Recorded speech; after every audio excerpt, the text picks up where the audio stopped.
नमो अरिहन्ताणं नमो सिद्धाणं नमो आयर्याणं नमो वज्रायाणं नमो लोये सव्वसाहूणम् येनात्मा बुध्यतात्मैव परत्वेनैव चापरम् अक्षयानन्तबोधाय तस्मै सिद्धात्मने नमः। पंच परमेष्टि भगवान की जय। देवादिदेव श्री 1008 ऋषभ देव भगवान की जय। परम पूज्य आचार्य श्री पूज्यपाद महाराज की जय। परम पूज्य आचार्य गुरु श्री विद्यासागर जी महाराज की जय। द्वादशांग जिनवाणी माता की जय।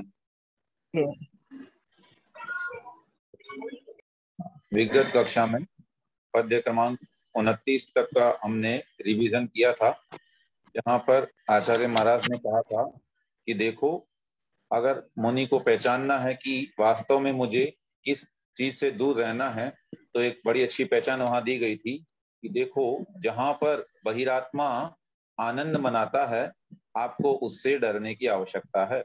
उससे बढ़कर भय का कोई स्थान नहीं। और जिस वस्तु से बहिरात्मा डरता है, वह मुनि के लिए अत्यंत आनंद का स्थान है। ये भी एक प्रकार की एक अलग रीति से जो है महाराज ने उसे बताया है कि बहुत ही अच्छा ये पहचान का चिन्ह है। जिस जिस वस्तु में संसारी प्राणी को आनंद आए, समझ लेना कि वह वस्तु मुनि के लिए बड़ी उपयोगी है। मुनि के लिए उपयोगी नहीं है, मुनि को उससे बचना है। क्षमा चाहता। आज तो आगे बढ़ाते हैं और किस प्रकार से अब आत्मा को जो है आस्वादन कर सकता है ये चीज, उसके विषय में आचार्य कह रहे हैं।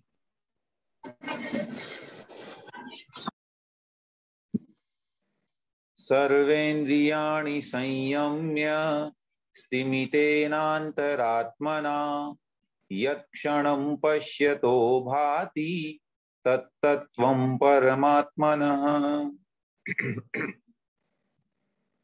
सर्व इंद्रियाणि संयम्य, सभी प्रकार की इंद्रियों को, पंचेंद्रियां जो है उन सभी इंद्रियों को संयम्य, संयमित करके, अर्थात उन्हें विषयों से दूर करके, स्थिमित, स्थिमितेन अंतर आत्मना, अर्थात स्थिमित हो गई है जिसकी अंतरात्मा।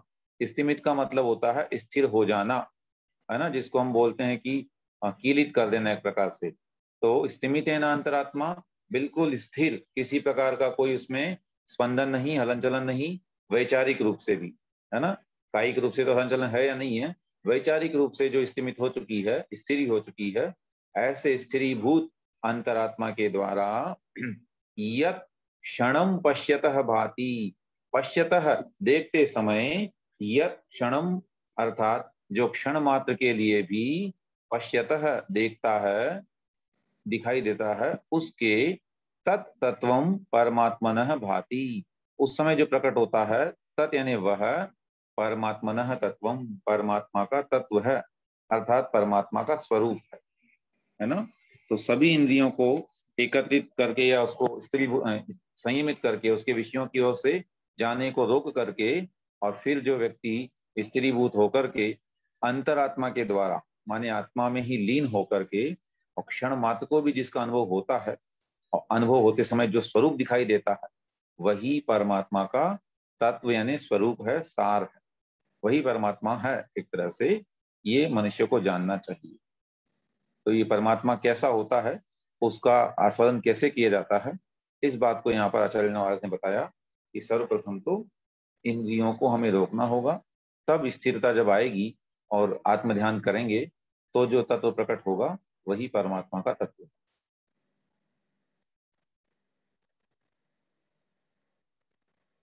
आगे आचार्य 31वें पद्य में कहते हैं कि परमात्मा का ही जो है वो दो प्रकार से ध्यान करना चाहिए। वो कैसे है?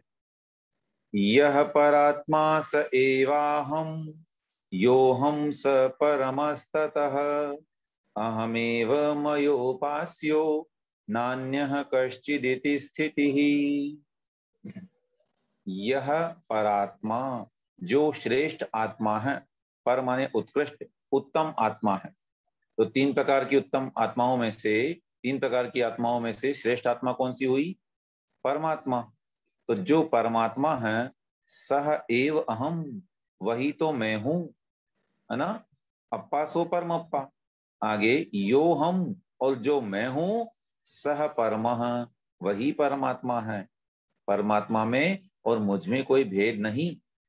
ठीक है, ध्यान अवस्था की बात है, भावना की बात है।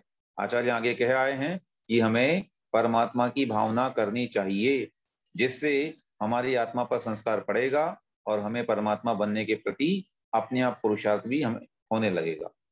तो यहाँ आचार्य कह रहे हैं कि जो परमात्मा है वही मैं हूं, और जो मैं हूं वही परमात्मा है।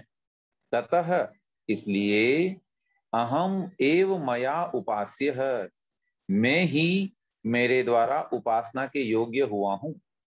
मैं जिसकी उपासना करता हूं वह कोई और नहीं, अपितु मैं स्वयं हूं। न अन्य कश्चित, अन्य कोई नहीं है, उसके अलावा अन्य कोई वस्तु नहीं जिसकी मुझे उपासना करनी है ना। मुझे तो स्वयं अपने आत्म तत्व की ही उपासना करनी है। इति स्थिति ही, यही स्थिति है, ये निर्णय हुआ है प्रकार से। ठीक है, तो यह किस प्रकार से हम आत्मा का ध्यान करेंगे, यह आचार्य महाराज ने बताया है कि मैं परमात्मा और मुझ में कोई भेद नहीं है, अभेद रूप में जो है उसका हम ध्यान करें। यद्यपि सत्य तो यह है एक प्रकार से कि परमात्मा तो जो है सिद्ध अवस्था को प्राप्त कर चुके हैं, और मैं अभी संसारी आत्मा हूं। परंतु जब ध्यान अवस्था की बात की जाएगी, जब परमात्मा की भावना भाई जाएगी, तो इस रूप में भी भाई जाएगी, अभेद रूप में, कि मैं वही हूं जो परमात्मा है, और जो परमात्मा है वही मैं हूं। मुझ में और परमात्मा में कोई अंतर ही नहीं रह गया, ऐसा भी भाव वहां पर आएगा। क्यों आएगा? क्योंकि शक्ति रूप में या गुणों के रूप में तो मैं वास्तव में परमात्मा ही, भले ही व्यक्त नहीं हो पा रहा हूं अभी, परंतु शक्ति रूप में तो मुझ में और परमात्मा में कोई अंतर नहीं है। ठीक है ना। भजन हम लोगों ने शायद इस समय पढ़ा था, जब ये मूल में पढ़ा था, जिसको तू खोज रहा बंदे, वह मालिक तेरे अंदर, बाहर के मंदिर कृत्रिम है, सच्चा मंदिर तो अंदर है। अस्तु।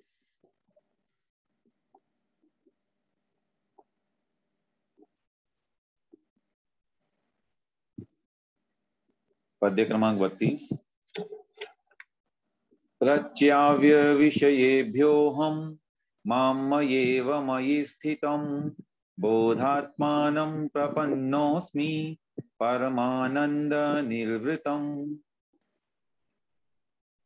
प्रच्याव्य विषयेभ्यः अहं माम मयैव मयि स्थितं, बोधात्मानं प्रपन्नः अस्मि परमानंद निर्वृतम्।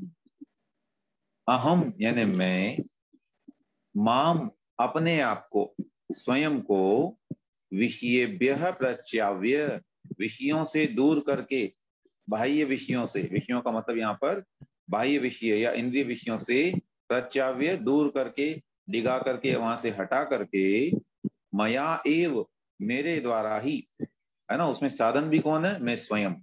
कर्ता भी कौन? मैं स्वयं। कर्म भी कौन? मैं स्वयं। तो मैं स्वयं अपने आप को अपने द्वारा ही विषयों से हटा करके, मयि स्थितम, मुझ में ही विद्यमान जब होता हूं, तब बोधात्मानं प्रपन्नः अस्मि। बोधात्मा यानी ज्ञानात्मा, ज्ञान स्वरूपी आत्मा, उस ज्ञायक आत्म स्वरूप को प्रपन्नः अस्मि, प्राप्त कर लेता हूं। कैसा है वो ज्ञायक स्वरूप? परमानंद निर्वृतम, परम आनंद से सहित है। उसमें अत्यंत विशाल आनंद है ना। ऐसा आनंद कि जिसको पाने के उपरांत अन्य आनंद की आवश्यकता नहीं पड़ती, वह कहलाता है परमानंद। तो मैं उस परम आनंद से सहित हूं, और ऐसे उस बोधात्मा को मैं प्राप्त कर लेता हूं। कब कर लेता हूं? जब विषयों से हटा करके और स्वयं अपने द्वारा अपने ही आत्मा में स्थित हो जाता हूं। ठीक है, तो सभी भक्ति प्रकार जी, के जी, कोई प्रश्न? ये जी ये इसमें पद्यानुवाद में अधुना शब्द आया है। हाँ, अधुना मतलब अभी, इस समय। जी भैया। मैंने सभी विषय को विषमान त्यागा, मेरा जिनेश जिस कारण भाग्य जागा।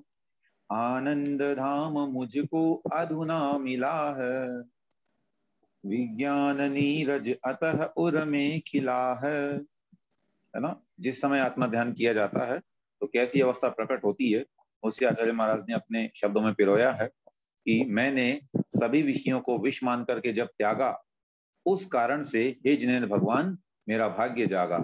और उस समय, अभी इस समय जब मैंने ऐसा कार्य किया, तब मुझको आनंद धाम मिला है, और उस कारण से विज्ञान नीरज अर्थात ज्ञान रूपी कमल मेरे उर में खिला है, माने अच्छी तरह से प्रकट हुआ। ठीक है, तो यहाँ पर आचार्य महाराज ने आनंद की अवस्था कैसी होती है उसके विषय में आपको बताया है। चलिए आगे जी भैया जी। 33वां काव्य। और यहाँ आचार्य महाराज कह रहे हैं कि जो व्यक्ति आत्मा को नहीं जानता या आत्मा और शरीर को अलग नहीं मानता, उसका तप करना कैसे व्यर्थ है। यो न वेत्ति परम देहा देवमात्मानमव्ययम् लभते स न निर्वाणम् तप्त्वापि परमं तपः। यह न वेत्ति जो नहीं जानता है, परम यानी पृथक, भिन्न, पराया, इसको, देहात एवं आत्मानम, देह से, एवं माने इस प्रकार, तो यह माने जो, एवं इस प्रकार, अर्थात जो पूर्व काल में कह आए हैं, अब तक के पद्यों में कहते आए हैं, उस तरह से आत्मानम अव्ययम, अव्यय आत्मा को, अविनाशी आत्मा को, देहात परम न वेति, देह से भिन्न नहीं जानता है, सह वह व्यक्ति, वह साधक, परमम तपह तप्त्वा अपि, श्रेष्ठ तप को तपते हुए भी, बड़ा कठोर तपस्या करते हुए भी, निर्वाणम न लभते, मोक्ष को प्राप्त नहीं करता। क्यों? ये तप तो बाह्य तप हुआ, अंतरंग में तो श्रद्धान है ही नहीं, आत्मा को शरीर से पृथक ही नहीं कर मान रहा है, अभी भी देह में ही जो है रमण कर रहा है, देह को थोड़ा सा कष्ट होते ही स्वयं को कष्ट हुआ है ऐसा जो मानता है, तो उसका ये मानना चाहिए कि अभी तपस्या करना उसका सार्थक नहीं है। कुल मिलाकर के जब तक सम्यक दर्शन या कहना चाहिए आत्मज्ञान नहीं है, भेद विज्ञान नहीं है, तब तक बाह्य क्रियाओं का करना व्यर्थ है। बाह्य क्रियाओं की सार्थकता भी अंतरंग शुद्धि के साथ में ही होती, और अंतरंग शुद्धि की भी अनिवार्यता कही गई है, बाह्य क्रियाओं का होना जरूरी है। अंतरंग भी तभी शुद्ध होगा जब बाह्य तप होंगे, बाहर का तप करें नहीं और सब भोग भोगते जाएं और अंतरंग में शुद्धि हो जाए, सो त्रिकाल में असंभव है, ये भी ध्यान रखना, ये एक दूसरे के पूरक हैं। ठीक है, तो यहाँ आचार्य महाराज ने बताया कि जो मनुष्य भेद विज्ञान नहीं करता, उसका तप करना भी व्यर्थ है। अतः सर्वप्रथम भेद विज्ञान को परखना चाहिए, निरंतर परीक्षा करनी चाहिए कि कहीं मैं देह बुद्धिस्ट में तो नहीं हो गया हूं।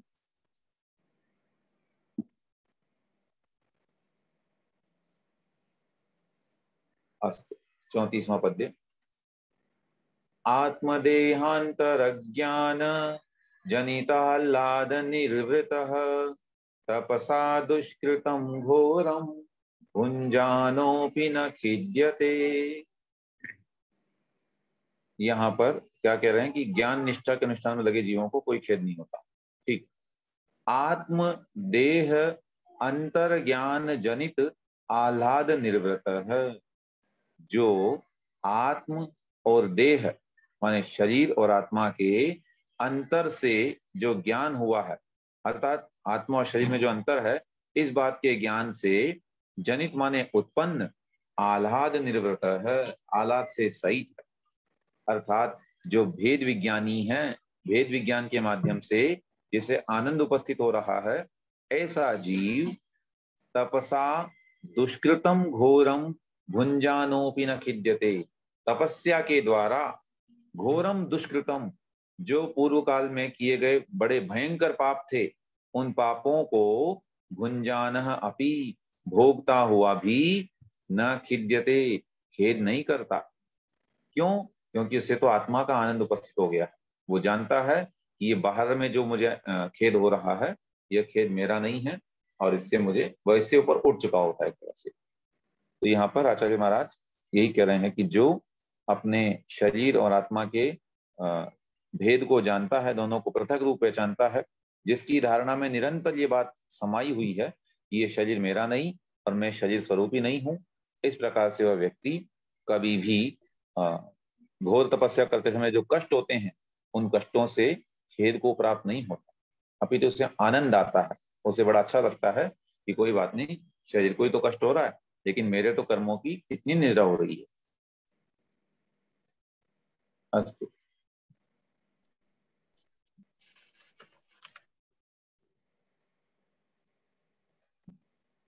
पद्य क्रमांक 35। राग द्वेषादि कल्लोलै रलोलम यन्मनोजलम स पश्यत्यात्मनस्तत्वं स तत्वं नेतरो जनः। राग द्वेष आदि कल्लोलै, अर्थात राग द्वेष इत्यादि की जो तरंगे हैं उन तरंगों से यन मनोजलम, जिसका मन रूपी जल, अलोलम अर्थात चलायमान नहीं है, चंचल नहीं है, अपितु शांत और बिल्कुल शीत निर्मल हो गया है, जिसका मन रूपी जल अर्थात जिसके मन में राग द्वेष की तरंगे नहीं उठती हैं, सह वह व्यक्ति पश्यति आत्मनः तत्वम, आत्मा के तत्व को देख पाता है, आत्मा के वास्तविक स्वरूप को जान पाता है। और सह तत्वम न इतरो जनः, वह तत्व स्वयं रूप है, वह तत्व स्वयं है, न इतरो जनः अन्य कोई मनुष्य नहीं, वही तत्व है, अन्य कोई मनुष्य नहीं। एक मिनट, इसको थोड़ा सा स्पष्ट करते हैं। 35वां पद, ठीक है। जिसका मन रूपी जल राग द्वेष आदि तरंगों से चंचल नहीं है, वही योगी आत्मा के यथार्थ स्वरूप को देखता है, और जिसको वो देखता है वही तत्व है, अन्य कोई मनुष्य नहीं। अस्तु। तो जिसके मन में कदाचित राग द्वेष चल रहा है वह व्यक्ति कदापि जो है तत्व को देख नहीं सकता, अर्थात उसे तत्व ज्ञान नहीं हो सकता, वह आत्मा को कभी देख ही नहीं सकता। अस्तु।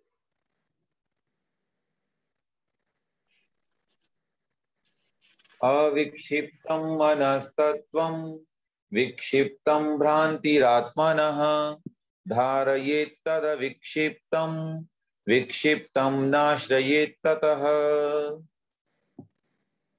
कह रहे हैं अविक्षिप्तम मनस्तत्वम, मनस्तत्वम मन का जो तत्व है, अर्थात सॉरी अविक्षिप्तम मनः तत्वम, ठीक है, जो मन विक्षिप्त नहीं है, विक्षिप्त का मतलब है क्षोभ से सहित होना, अर्थात जिसमें क्रोध इत्यादि कषाएं उफन रही हैं उसे कहते हैं विक्षिप्त। जैसे समुद्र में जब उबाल आता है तो कहते हैं कि समुद्र विक्षिप्त हो गया है ना, उसमें बहुत तेज तेज तरंगें आती है। लेकिन जिसका मन अविक्षिप्त है अर्थात बिल्कुल शांत है, जिसमें किसी प्रकार की कषायों का उछाल जो है वो नहीं हो रहा है, वह तत्वम तत्व है, वही सार है, वही आत्मस्वरूप है। जबकि विक्षिप्तम मनः, विक्षिप्त मन जो है ना, जिसमें अत्यंत राग द्वेष उमड़ रहा है, ऐसा मन आत्मनः भ्रांति ही, वह तो आत्मा के विषय में भ्रम ही है। अभी मन में राग द्वेष की तरंगें हो रही है और ये विचार आ रहा है कि मैं आत्मा को जान बैठा हूं, तो कह रहे नहीं, वह तो आत्मा की भ्रांति है। इसीलिए तत् यानी इसलिए धारयेत अविक्षिप्तम, हमें कैसे मन को धारण करना है, जो विक्षोभ से रहित हो, जिसमें किसी प्रकार की कषाएं न होती हो, ऐसा अपने मन को बनाना है। विक्षिप्तम न आश्रयेत ततः, और इसीलिए विक्षिप्त मन का आश्रय नहीं करना चाहिए। सामान्य से विक्षिप्त का एक अर्थ होता है पागल, लेकिन यहाँ विक्षिप्त का मतलब है क्षोभ से युक्त होना, अर्थात क्रोध मान माया लोभ से सहित, इनसे जो रहित होता है वही व्यक्ति वास्तव में इस संसार का सार है, जीवन का सार है, और उसी को हमें धारण करना चाहिए। धार्ये तत् अविक्षिप्तम निकलेगा,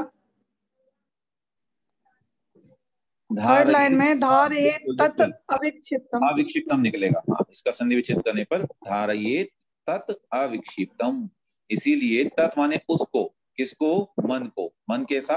अविक्षिप्तम। अविक्षिप्त मन को, विक्षोभ से मन रहित को मन को धारण लिया। करे।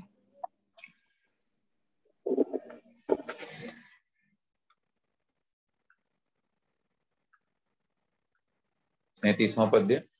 अब यहाँ पर बता रहे हैं कि आखिर मन में क्षोभ उपस्थित होता है तो क्यों होता है? हमारे मन में राग द्वेष की जो तरंगें आती है वो किन कारणों से आती है और कैसे हम उसे कंट्रोल कर सकते हैं? अविद्याभ्यास संस्कारै प्रवशं क्षिप्यते मनः, तदेव ज्ञान संस्कारैः स्वतस्तत्वेव तिष्ठते।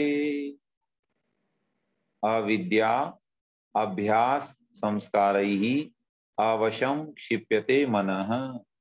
मनः, हमारा जो मन है वह अविद्या अभ्यास संस्कारैः, अविद्या माने अज्ञान का जो अभ्यास निरंतर कर रहे हैं हम, उस अज्ञान के अभ्यास के कारण जो संस्कार आत्मा पे पड़े हुए हैं, उन संस्कारों के कारण से अवशम, वश में रहित नहीं, वश में नहीं हो रहा है जो, अर्थात जो वश से बाहर है, ऐसा वह मन क्षिप्यते, अर्थात शुद्ध हो जाता है, राग द्वेष से सहित हो जाता है। क्योंकि आत्मा पर संस्कार बना हुआ है। जब भी किसी वस्तु को, स्थिति को वह देखता है, उसका अनुभव करता है, तुरंत उसमें राग द्वेष आरंभ कर देता है। क्यों? क्योंकि पूर्व काल में अभ्यास इसी बात का किया है। बारी बारी से वस्तुओं को देख करके राग किया तो वैसा ही संस्कार आत्मा पर पड़ा हुआ। और वह अभ्यास ऐसा क्यों किया हमने? अविद्या के कारण, अज्ञान के कारण। क्योंकि आत्मा को ये बोध ही नहीं था कि मुझे राग द्वेष से रहित होना है। ये बहुत बड़ा मुश्किल से मिलता है। तो इस कारण से अज्ञान के अभ्यास से जो पड़े हुए संस्कार थे, उस संस्कारों से मन बारी बारी से क्षोभ को प्राप्त होता है। जबकि तत्एव, वही मन, ज्ञान संस्कार ही, ज्ञान का संस्कार उसे दे दो, है ना, वेद विज्ञान का, बोधि ज्ञान का संस्कार उसे दे दो, तो स्वतः अपने आप ही तत्वे अवतिष्ठते, फिर तत्व में, आत्म स्वरूप में ठीक ठहरने लग जाता है, फिर यहाँ वहां नहीं दौड़ता है। ये उसकी विशेषता। तो आचार्य महाराज यहाँ प्रेरणा दे रहे हैं कि हमें अज्ञान से दूर होकर के और ज्ञान का संस्कार इस मन पर बनाना चाहिए, बारी बारी से इसे जो है ज्ञान की ओर लौटाना चाहिए, ताकि इसके ऊपर एक संस्कार बने और ये फिर ज्ञान के लिए जो है अपना प्रोसेस आरंभ कर दे। ठीक। पद्य क्रमांक 38। अपमानादयस्तस्य विक्षेपो यस्य चेतसः, नापमानादयस्तस्य न क्षेपो यस्य चेतसः। यहाँ पर भी आचार्य एक पहचान दे रहे हैं आपको कि आपके मन में क्षेप विक्षेप है या नहीं, अभी भी क्षोभ है या नहीं, कैसे पता लगेगा? तो कह रहे हैं अपमान आदयः तस्य विक्षेपो यस्य चेतसः। यस्य चेतसः, जिसके मन में, जिसके चित्त में विक्षेप है, विक्षेप है अर्थात क्षोभ है, राग द्वेष कषाय इत्यादि भरी हुई है, तस्य अपमान आदयः, उसी को अपमान आदि की अनुभूति होती है। उसी के अपमान आदि का भाव होता है कि अरे देखो इसकी इतनी हिम्मत जो मेरा, मुझे ऐसा कह दिया, बताओ उसने मुझे ऐसा अपमानित कर दिया। ये सब भाव किसके होंगे? जिसके मन में राग द्वेष है, अभी भी जो स्वयं को किसी न किसी अपेक्षा से छोटा बड़ा समझता है, अतः उसके विक्षेप होगा। परंतु न अपमान आदयः तस्य न क्षेपो यस्य चेतसः, जिस चेतना के, जिस मन के क्षेप न अर्थात क्षोभ नहीं होता, उसकी क्या पहचान? तस्य अपमान आदयः न, उसके अपमान आदि नहीं होते।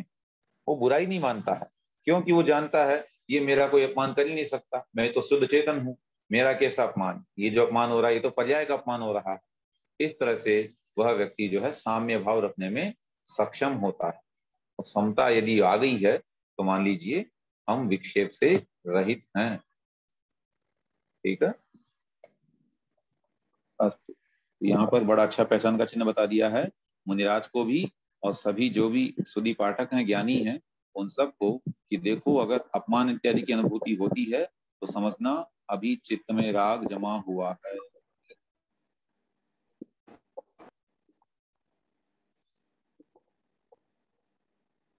39वां पद्य।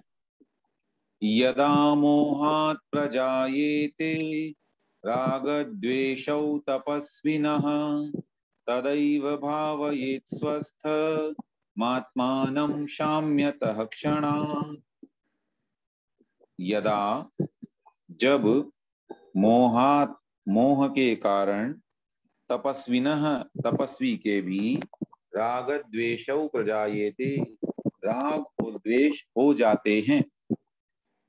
यहाँ कहना क्या चाह रहे हैं आचार्य कि इन अपमान इत्यादि का जो है कैसे विनाश करे। सो कह रहे हैं जिस समय मोह के कारण तपस्वी के राग और द्वेष उपस्थित होते हैं तदैव ठीक उसी समय, है ना, जैसे उसे पता लगा कि मेरे अंतरंग में राग द्वेष आया है तभी उसी तत्काल भावये भावना करे स्वस्थम आत्मानम स्व में स्थित अर्थात निज भाव में स्थित आत्मा को, जो शुद्ध स्वरूप में स्थित है उस आत्मा की भावना करना शुरू कर दे।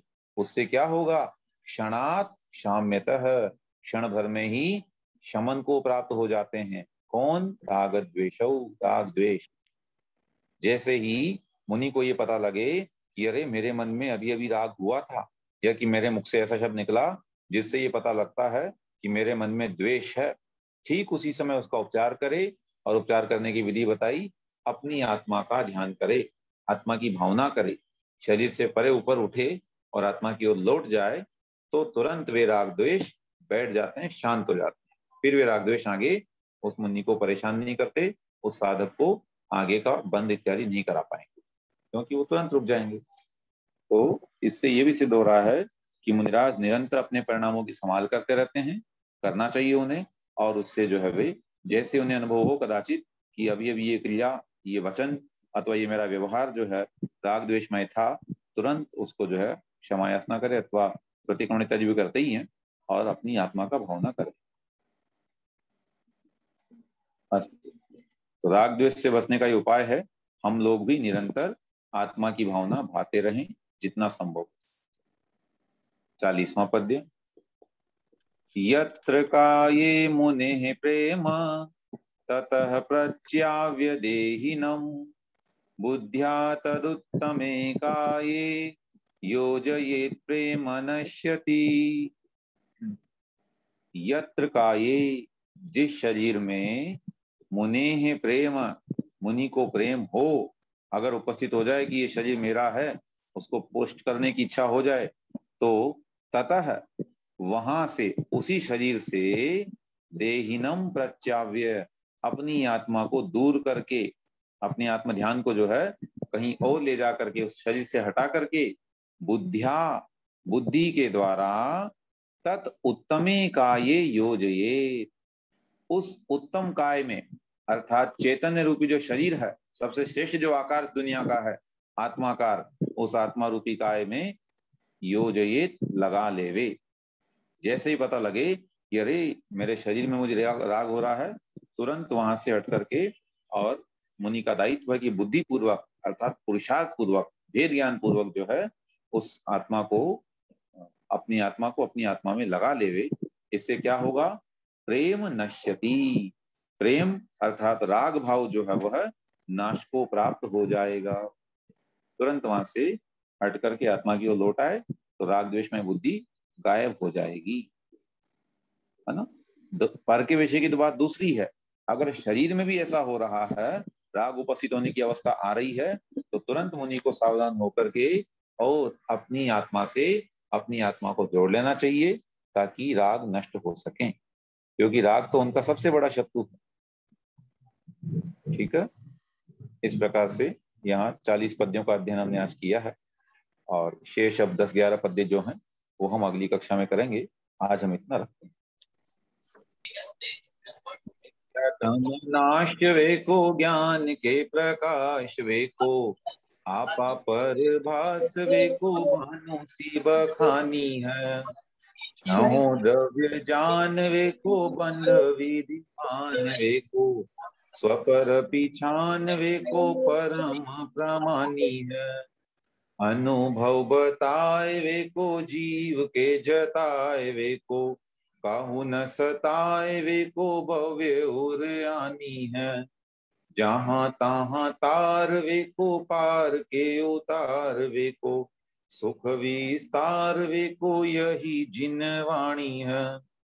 हे जिनवाणी भारती तो ही जपो दिन रैन, जो तेरी शरणा गहे सो पावे सुख चैन। जिनवाणी की है तुति अल्प बुद्धि परमान, पन्ना लाल विनती करे दे माता मोहि ज्ञान।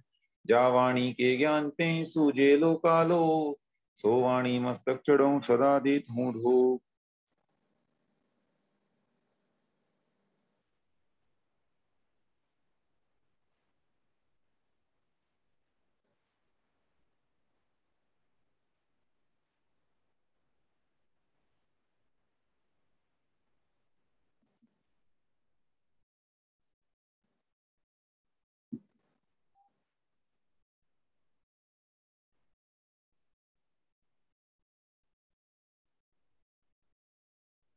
बोलिए द्वादशांग जिनवाणी माता की जय। सभी को जय जिनेंद्र। जिनेंद्र, सभी जय जिनेंद्र। सभी को जय जिनेंद्र। कल रविवार है, कक्षा नहीं होगी, सोमवार को वापस बैठेंगे, पढ़ेंगे।